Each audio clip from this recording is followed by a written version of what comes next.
Hi everyone, my name is Oliver, and today we are going to review with you another horrific case. This high-profile story took place in January 2023 in the state of Pennsylvania in Limmer Township.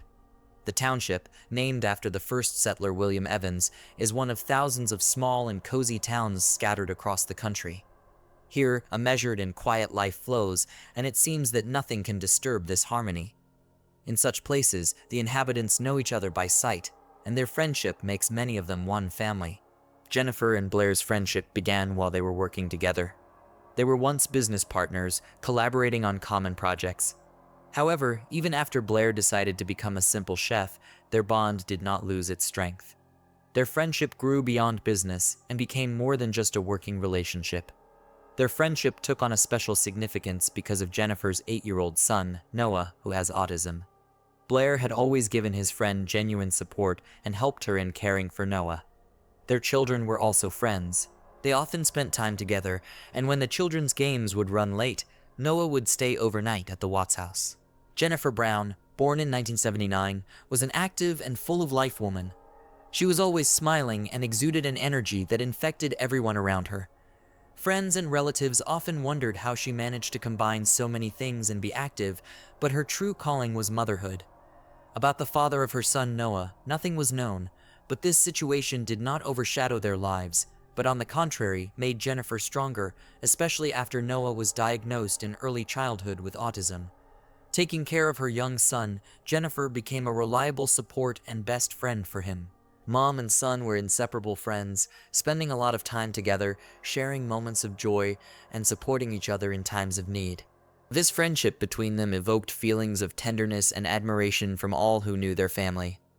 The people of the small town saw their closeness and adored this family for their cheerfulness and genuine kindness. Unfortunately, none of them could have anticipated what would happen to Jennifer. One winter day, on January 3rd, 2023, she disappeared without a trace. On the morning of January 4th, 2023, the local Limerick Township Police Department received a disturbing call from Antonio Blair Watts Richardson. He was deeply concerned about the disappearance of his close friend. Even though it had been less than 24 hours since he had last seen her or heard her voice, the anxiety inside him was growing by the minute. For hours now, Tony had tried unsuccessfully to contact Jennifer, but all his attempts had gone unanswered. This behavior was completely unlike her. She was active and responsible, always answering calls or messages, especially in matters concerning her son, Noah. However, on this day, for some reason, the boy's mom did not meet him after school. The missing person's family and friends were well aware of what a devoted mother and caring woman she was. Therefore, the sudden disappearance caused serious alarm to all who knew her and left no one indifferent. Antonio's call to the police was the first step in a long and mysterious investigation that would soon engulf the entire city and shake it with its tragedy. Immediately after Blair reported his girlfriend missing, a massive search began. Police officers, family, and friends joined forces, hoping to find any trace that might shed light on Jennifer's disappearance. It left many questions in the air, and the main one was what could have caused the caring mom to leave her son without any explanation.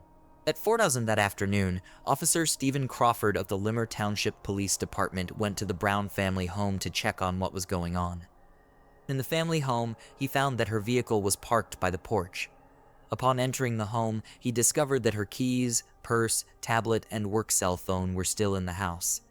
However, the officer was unable to locate Jennifer's personal cell phone. Later, when police tried to track it down, it was discovered that the phone had been turned off at 7 a.m. on January 4th and could not be traced since then. The last location the signal came from was near Lewis Road and Ridge Pike in the town of Limmy. This was the first serious trace in the investigation and a sign that something terrible had happened to Jennifer. She was reported missing, and police began investigating the case. Investigators began questioning her family, friends, and neighbors, hoping to find out if anyone had seen or heard anything at the time Jennifer disappeared. None of the young woman's loved ones or acquaintances, however, could provide any useful information. Her Aunt Diane Bramman, Jennifer's friends Tiffany Barron and Blair Watts claimed that there was no way the young mother would have left alone, as she could not leave her son alone. This was a woman full of devotion and love for her child. All efforts made by the authorities and volunteers were fruitless. They could not find any trace or clues as to where Jennifer might have been. Her loved ones appealed to the public through the media for any information on the possible whereabouts of the young woman. A reward was set up, but that too was inconclusive. The case of Jennifer Brown's mysterious disappearance was just beginning to develop, leaving investigators and family with questions and anxious expectations. The police investigation began with a close look at all the circumstances of that day, and her close friend Blair Watts, who was the last person to see Jennifer alive that day, came to the forefront. It was an ordinary January day.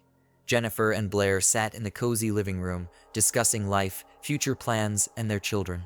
Their children often played together, and Jennifer had asked her friend for help to pick up her son Noah from school so they could spend the evening together. This was a common practice for friends. Blair, being the loyal friend that he was, agreed, and after finishing their conversation, immediately headed to the school to pick up Noah. The next day, however, something strange happened at school. Noah behaved unusually and caused his teachers concern. They noticed that the boy had missed 2 doses of his medication that helped him manage his condition due to his illness. This was highly unusual as Jennifer had always been a devoted mother, never neglecting her son's caregiving responsibilities and always being in touch with teachers if anything happened at school. The school staff tried to find out where his mom was and was told by Noah that she had gone to the grocery store and had not returned. This caused even more concern as this behavior of a sensitive woman was very uncharacteristic. At this time, Jennifer's friend Blair Watts also tried unsuccessfully to contact her. After not hearing back or contacting Jennifer, Blair decided to see if she would show up to pick up her son from the bus stop. However, when the woman never showed up and concern grew by the minute, Blair had no choice but to go to the police and report his friend missing. As time passed, no new information about the possible whereabouts of the missing woman had emerged. Since the investigation began, hopes for her return were fading with each passing day. It seemed that Jennifer had disappeared without a trace and might never be found. But on January 18th, 2 weeks after her disappearance was reported, 2 employees working in a warehouse near Rosefer in the neighboring municipality of Limmer Township discovered something strange. They came out of the building to get coffee and saw what appeared to be a freshly dug hole in front of them. When they went closer to inspect it, they were horrified to find the body of a woman buried in a shallow grave. The workers immediately notified the police, who arrived at the burial site. Upon examining the body, police identified the young woman they had been searching for the past 2 weeks as Jennifer Brown. The sheriff called her family and informed them that the missing woman's body had been found, partially buried near a warehouse in Rosefer. An autopsy revealed that Jennifer's death was clearly violent. Her death was due to asphyxiation, and she had 3 broken ribs. This indicated that Jennifer had probably struggled with her killer, who had beaten her to subdue her. Now the nature of the investigation changed. The missing person case was reclassified as a murder case, and police once again began interviewing everyone who was close to the murdered woman, including her family and friends. However, these interviews yielded no new information about the case, and the police had no suspects. It seemed as if the investigation was about to wind down, and the police had no one to follow up on. But later, when detectives least expected it, they got a lead from an unexpected source. After the news of Jennifer's disappearance and murder was published, the police called for anyone who had any information that could help unravel this mysterious story to come forward to investigators. Noah's teacher came to that call. She recalled a case that, at first glance, seemed unimportant to her, but after Jennifer's death was recognized, raised serious suspicions. The teacher said that Noah shared with her an important detail about that terrible day, January 4th, when Jennifer disappeared. Little Noah told her that when Blair Watts picked him up from the bus stop on January 3rd, the boy noticed that among Blair's belongings was his mom's personal cell phone. Noah recognized it immediately, as the lock screen displayed his own childhood photo. That moment turned out to be key in the investigation into the young woman's murder. Previously, investigators had already assumed that Jennifer's killer carried away her cell phone. Now Blair Watts came into the spotlight, becoming the main suspect. The police began to scrutinize the relationship between Jennifer and Blair, and mysterious details began to come out, shocking even experienced investigators. Jennifer and Tony's friendship seemed solid and long-standing.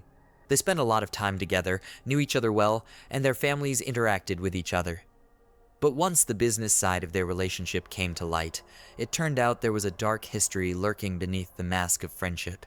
Blair Watts was the owner of a restaurant called Bird's Kitchen, which unfortunately fell into disrepair and closed in early 2022. After this, Blair turned to his friend, asking her for help. In August 2022, Jennifer decided to invest in her friend's business to help him revive Bird's Kitchen in a new location. They entered into a contract that stipulated that Jennifer would provide regular financial contributions to keep the restaurant going every 6 weeks or so. In order to rebuild Bird's Kitchen and get it back on the market, according to Blair, from August through January, Jennifer turned over approximately $36,000 to him to rebuild the business. They also agreed that she would hand him another $99,000. According to their agreement, Blair found a new location for the restaurant and was to deposit some of the money as rent, enter into a contract, and reopen Birdie's Kitchen in January 2023. However, it turned out that the money provided for the investment was spent on Blair's personal needs. The property owners with whom he had entered into the agreement drew attention to his failure to fulfill his financial obligations. Therefore, on December 26, 2022, they terminated the agreement with him. Blair found himself in a desperate situation. He lost not only his money, but also the opportunity to open his restaurant. The police began to suspect that, in desperation, he had decided to commit a terrible crime to save his business. Looking closely at the financial transaction history on Jennifer's iPad, investigators discovered 2 unauthorized transfers of $177,000 to Birdie's Kitchen on January 3rd. The funds were not included in the formal agreement between Brown and Blair. In addition, the transfers failed several times and were only successful after the 2-factor authentication system on the iPad was disabled, which increasingly pointed to Jennifer's friend's involvement in her murder. Police then interviewed the owners of the property who had terminated their lease with Blair. It turned out that on January 4th, the very day Blair reported Jennifer missing, he appeared before them, saying he had the funds to enter into a lease agreement. Investigators were convinced that Blair was the killer. However, realizing that he would never admit his guilt, they needed to gather irrefutable evidence. Their first step was to interview Blair's wife, Tiara Taylor, and find out where Blair was the day Jennifer disappeared. Tiara told detectives that on January 3rd, Blair visited the Brown family around 1 p.m. and did not return home until 4:30 a.m. when he picked up Noah from the bus stop. Tiara also claimed that her husband came home only briefly and then left again around 5:00 p.m. and did not return until late that night. This time frame became a key point. Further investigation revealed that Blair had spent the night with Tatiana Garrett, his mistress, and did not meet up with her until around 8:00 p.m. This meant that between 5:00 and 8:00 p.m., Blair had no alibi. Based on the available evidence, detectives put together an alleged chronology of the murder. According to their version, on January 3rd, Blair went to Jennifer's house while Noah was at school at about 1:00 p.m. and allegedly killed her. He then made 2 transfers of funds from the murdered woman's iPad to his account and left to pick up Noah from the bus stop around 4:00 p.m. Later, he returned to Jennifer's house, dropped Noah off, and traveled back to the crime scene to dispose of the body. He took the body to a field near Rosefur and buried it in a shallow grave. From there, the killer made his way to Tatiana's house, where he spent the rest of the night. Everything was carefully planned, and it would seem that the murderer might have gone unnoticed had it not been for one mistake he made, and it proved fatal. That mistake was letting Noah see his mother's cell phone. That was the key moment that led the police directly to Blair. Law enforcement now had enough evidence to convict Blair, but they decided to investigate further to see if he was guilty. It took the involvement of film experts and a specially trained dog capable of detecting cadaveric odors indoors. First, the dog was brought to Jennifer's home so that it could memorize the woman's scent. There, in her own kitchen, the terrible crime had taken place. The police then directed the dog to Blair's car, and it instantly detected the same depressing odor.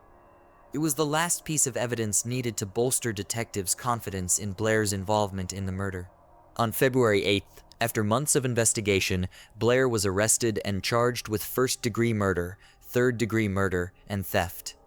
He is currently incarcerated at the Montgomery County Correctional Facility with no bail application and awaiting a preliminary hearing where he will have to answer for his horrific acts before the law.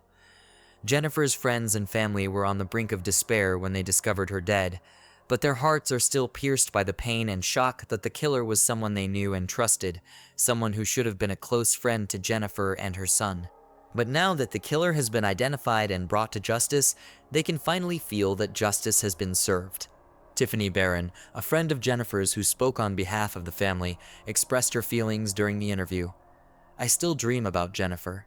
Noah keeps asking about my mom, and I don't know what to say." At the conclusion of the investigation and trial, if Blair is found guilty, he will spend the rest of his life in custody. The case was solved thanks to the attentiveness of Jennifer's 8-year-old son. The boy noticed a mistake made by the killer. This helped to discover the truth and punish the criminal. The tragedy in Limmer Township serves as another reminder that even the most carefully planned crimes will sooner or later be solved. Meanness and inhumanity will not go unpunished, and the perpetrators will sooner or later be brought to justice before the law. Thanks for watching, guys. That was Oliver. Subscribe to the channel. There are many shocking stories ahead. We'll see you again.